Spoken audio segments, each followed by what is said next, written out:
Hi ಸ್ಪರ್ಧಾರ್ಥಿಗಳೇ, ಹಿಂದಿನ notification ಬಗ್ಗೆ ತಿಳಿದುಕೊಳ್ಳೋ ಬನ್ನಿ.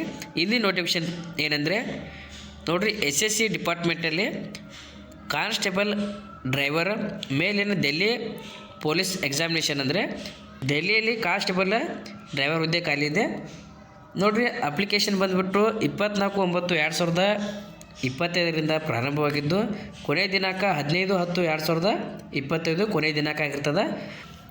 ಅಪ್ಲಿಕೇಶನ್ ಫೀ ಪೇಡ್ ಮಾಡೋದು ಲಾಸ್ಟ್ ಡೇಟ 16/10/2025 ಒಳಗಾಗಿ ಪೇಡ್ ಮಾಡಬೇಕು. ಇನ್ನು ನೀವು ಅಪ್ಲಿಕೇಶನ್ ಹಾಕುವಾಗ ನೀವು ಏನಾದರೂ ನಿಮ್ಮ ಮಾಹಿತಿಯನ್ನು ತಪ್ಪಾಗಿ ತುಂಬಿದ್ದಲ್ಲಿ ಅದನ್ನು ಸರಿಪಡಿಸ್ಬೇಕಂತೇಳಿ 23ರಿಂದ 25ರವರೆಗೂ ನಿಮ್ಗೆ ಚಾನ್ಸನ್ನು ಕೊಡ್ತಾರೆ. ಅವಾಗ ನೀವು ನಿಮ್ಮ ತಪ್ಪಾದ ಮಾಹಿತಿಯನ್ನು ಕರೆಕ್ಷನ್ನ ಮಾಡ್ಕೋಬೋದು. ಮತ್ತು ಈ ಹುದ್ದೆಗೆ ಎಕ್ಸಾಮ್ ಯಾವಾಗ ಇರ್ತಾವೆ ಅಂದರೆ ನೋಡಿರಿ, ಡಿಸೆಂಬರ್ ತಿಂಗಳಲ್ಲಿ ಇದೇ ವರ್ಷ 2025 ಅಥವಾ ಜನವರಿ 2026ರಲ್ಲಿ ಎಕ್ಸಾಮನ್ನು ನಡೆಸ್ಬೋದು ಅಂತ ಹೇಳ್ಯಾರ. ಯಾವ ರೀತಿ ವೇಕೆನ್ಸಿಗಳು ಖಾಲಿ ಇದ್ದಾವೆ, ಎಷ್ಟು ವೇಕೆನ್ಸಿಗಳು ಖಾಲಿ ಇದಾವೆ ನೋಡೋಣ ಕ್ಯಾಟಗರಿ ವೈಸ. ನೋಡಿರಿ, ಮೊದಲನೇದಾಗಿ ಈ ಹುದ್ದೆಗೆ ಸ್ಯಾಲ್ರಿ ಯಾವ ರೀತಿ ಇತ್ತು ಅಂದರೆ 21,700ರಿಂದ 69,100ವರೆಗೂ ಸ್ಯಾಲ್ರಿ ಸಿಗುತ್ತೆ. ಇನ್ನು ವೇಕೆನ್ಸಿ ಬಗ್ಗೆ ನೋಡೋದಾದರೆ ಓಪನ್ ಮತ್ತು ಎಕ್ಸ್ ಸರ್ವಿಸ್ ಅಂತೇಳಿ ಐತಿ. ಇದರಲ್ಲಿ ಕ್ಯಾಟಗರಿ ವೈಸ್ ನೋಡೋಣ. ಮೊದಲನೇದಾಗಿ ಓಪನ್ನ ಇದು UR ಅಭ್ಯರ್ಥಿಗಳಿಗೆ 316 ವೇಕೆನ್ಸಿಗಳು. ಇನ್ನು EWS 66 ವೇಕೆನ್ಸಿ, OBC ಇಂದ 153 ವೇಕೆನ್ಸಿಗಳು ಖಾಲಿ ಇದ್ದಾವೆ. ಇನ್ನು SC ಅಭ್ಯರ್ಥಿಗಳಿಗೆ 72, ST 47, ಟೋಟಲಾಗಿ 654 ಹುದ್ದೆಗಳು ಓಪನ್ ಅಂತ ಹೇಳಿದ್ವಿ. ಇನ್ನು ಎಕ್ಸ್ ಸರ್ವಿಸ ಇದರಲ್ಲಿ UR ಅಭ್ಯರ್ಥಿಗಳಿಗೆ 35 ವೇಕೆನ್ಸಿ ಇದಾವೆ. ಇನ್ನು EWS 7 vacancy, OBC 17, SC 15, ST 9, ಟೋಟಲಾಗಿ 83 vacancy ex service ಒಳಗೆ ಖಾಲಿ ಇದಾವೆ. ಇನ್ನು ಟೋಟಲಾಗಿ ನೋಡೋದಾದರೆ ಎರಡು ಡಿಪಾರ್ಟ್ಮೆಂಟಲ್ಲಿ UR ಅಭ್ಯರ್ಥಿಗಳಿಗೆ 351 ವೇಕೆನ್ಸಿ, ಇನ್ನು EWS 73 vacancy, OBC 170, SC 87, ST 56, ಟೋಟಲಾಗಿ ಖಾಲಿ ಇರುವ ಡೆಲ್ಲಿ ಪೊಲೀಸ್ ಕಾನ್ಸ್ಟೇಬಲ ಇದು 737 ವೇಕೆನ್ಸಿಗಳು ಖಾಲಿ ಇದ್ದಾವೆ. ಈ ಹುದ್ದೆಗಳಿಗೆ ನಾವು ಅಪ್ಲಿಕೇಶನನ್ನು ಆನ್ಲೈನ್ ಮೂಲಕ ಹಾಕ್ಬೋದು. ಇನ್ನು ಏಜ್ ಬಗ್ಗೆ ನೋಡೋದಾದರೆ ಏಜ್ ಯಾವ ರೀತಿ ಐತಂದ್ರೆ ಏಜ್ ಲಿಮಿಟ್ ಬಂದುಬಿಟ್ಟು 21ರಿಂದ 30 ವರ್ಷದ ಒಳಗಿನ ಅಭ್ಯರ್ಥಿಗಳು ಈ ಹುದ್ದೆಗೆ ಅಪ್ಲಿಕೇಶನ್ ಹಾಕಬೇಕಾಗಿರ್ತದೆ. ಏಜ್ ಲಿಮಿಟನ್ನು 1/7/2025 ಒಳಗಾಗಿ ಏಜ್ ಕ್ವಾಲಿಫೈ ಆಗ್ತದೆ. ಇನ್ನು ಹೆಚ್ಚಿನ ಏಜ್ ಆದ ಅಭ್ಯರ್ಥಿಗಳು ಕೂಡ ಅಪ್ಲಿಕೇಶನ್ ಹಾಕ್ಬೋದು. ಎಷ್ಟು ವರ್ಷ ಅಂದರೆ ನೋಡಿರಿ, ಏಜ್ ರಿಲ್ಯಾಕ್ಸೇಷನ್ಸ್ ಮೂಲಕ ಅಪ್ಲೈ ಮಾಡ್ಬೋದು. ಮತ್ತು ನೀವು SC ST ಅಭ್ಯರ್ಥಿಗಳಾಗಿದ್ದರೆ ನಿಮಗೆ 5 ವರ್ಷ ಏಜ್ ರಿಲ್ಯಾಕ್ಸೇಷನ್ಸ್ ಇರುತ್ತೆ. ಇನ್ನು OBC ಆಗಿದ್ದರೆ 3 ವರ್ಷ ಏಜ್ ರಿಲ್ಯಾಕ್ಸೇಷನ್ಸ್ ಇರುತ್ತೆ.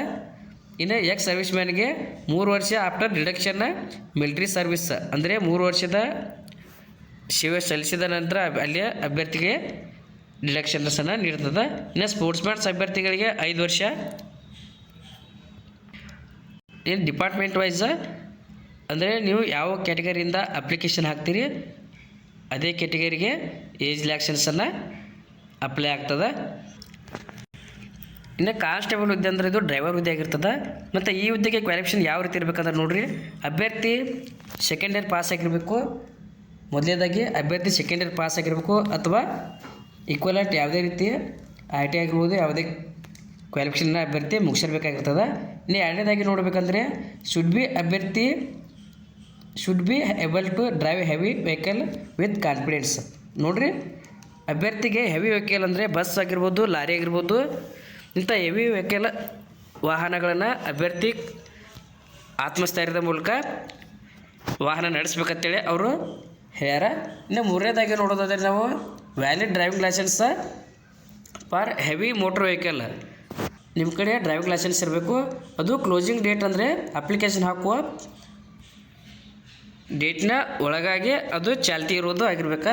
ಇನ್ನು ಪೊಸೆಸಿವ್ ನಾಲೆಜ್ ಮತ್ತು ಮೇಂಟೆನೆನ್ಸ್ ವೆಹಿಕಲ್ ಬಗ್ಗೆ ಅಂದರೆ ವೆಹಿಕಲ್ ಬಗ್ಗೆ ಮೇಂಟೆನೆನ್ಸ್ ಮಾಡುವುದು ಕೂಡ ಅಭ್ಯರ್ಥಿಗೆ ಜ್ಞಾನ ಇರಬೇಕಂತ ಹೇಳ್ತಾರೆ.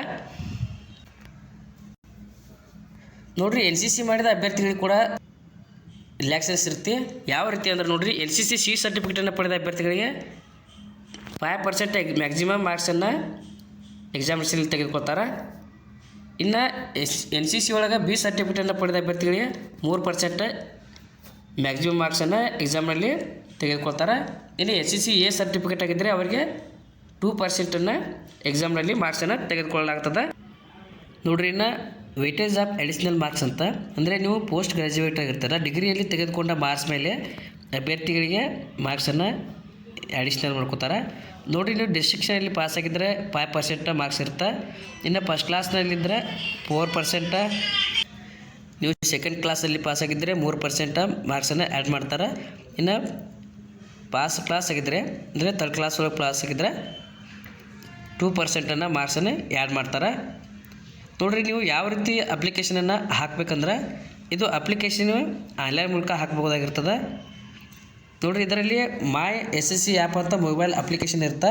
ಅದನ್ನು ನೀವು ಡೌನ್ಲೋಡ್ ಮಾಡೋ ಮೂಲಕ ಅಪ್ಲಿಕೇಶನನ್ನು ಹಾಕ್ಬೋದು. ಇಲ್ಲ ನಾವು ವೆಬ್ಸೈಟ್ಗೆ ಹೋಗಿ ಅಪ್ಲಿಕೇಶನ್ ಹಾಕ್ತೀವಿ ಅಂದರೆ ವೆಬ್ಸೈಟ್ ಕೂಡ ಅಪ್ಲಿಕೇಶನ್ ಹಾಕ್ಬೋದು. ಆನ್ಲೈನ್ ಅಪ್ಲಿಕೇಶನ್ ಫೀ ಯಾವ ರೀತಿ ಐತೆ ಅಂದ್ರೆ ನೋಡಿರಿ, ಇದು ಅಪ್ಲಿಕೇಶನ್ ಫೀಯನ್ನು ನೀವು ಆನ್ಲೈನಲ್ಲಿ ಪೇ ಮಾಡಬೇಕಾಗಿರ್ತದೆ. ಇದು ಅಪ್ಲಿಕೇಶನ್ ಫೀ ಅಂತ 100 ರೂಪಾಯಿ ಇರ್ತದೆ. ಇನ್ನು ಮತ್ತು ಇದು ಶೆಡ್ಯೂಲ್ ಕಾಸ್ಟ್ ಅಂದರೆ SC, ಶೆಡ್ಯೂಲ್ ಟ್ರೈಬ್ಸ, ST ಮತ್ತು ಎಕ್ಸ್ ಸರ್ವಿಸ್ ಮ್ಯಾನ ಅಭ್ಯರ್ಥಿಗಳಿಗೆ ಯಾವುದೇ ರೀತಿ ಅಪ್ಲಿಕೇಶನ್ ಫೀ ಇರುವುದಿಲ್ಲ. ಇನ್ನು ಉಳಿದ ಅಭ್ಯರ್ಥಿಗಳು ಅಪ್ಲಿಕೇಶನ್ ಫೀಯನ್ನು 16/10/2025 ಒಳಗಾಗಿ ನೀವು ಅಪ್ಲಿಕೇಶನ್ ಫೀಯನ್ನು ಪೇ ಮಾಡಬೇಕಾಗಿರ್ತದೆ. ನೋಡಿರಿ, ಕರ್ನಾಟಕದಿಂದ ಅಪ್ಲಿಕೇಶನ್ ಹಾಕುವ ಅಭ್ಯರ್ಥಿಗಳಿಗೆ ಎಕ್ಸಾಮ್ ಸೆಂಟರ್ ಎಲ್ಲೆಲ್ಲಿ ಕೊಟ್ಟಾರತ್ತೆ ನೋಡೋಣ. ನೋಡಿರಿ, ಮೊದಲನೇದಾಗಿ ಬೆಳಗಾವಿ, 2 ಬೆಂಗಳೂರು, ಹುಬ್ಬಳ್ಳಿ ಮತ್ತು ಕಲಬುರಗಿ, ಮಂಗಳೂರು ಮತ್ತು ಮೈಸೂರು, ಶಿವಮೊಗ್ಗ, ಉಡುಪಿ ಇಷ್ಟು ಪ್ರದೇಶಗಳಲ್ಲಿ ಕರ್ನಾಟಕಕ್ಕೆ ಎಕ್ಸಾಮ್ ಸೆಂಟರನ್ನು ನೀಡಿದ್ದಾರೆ.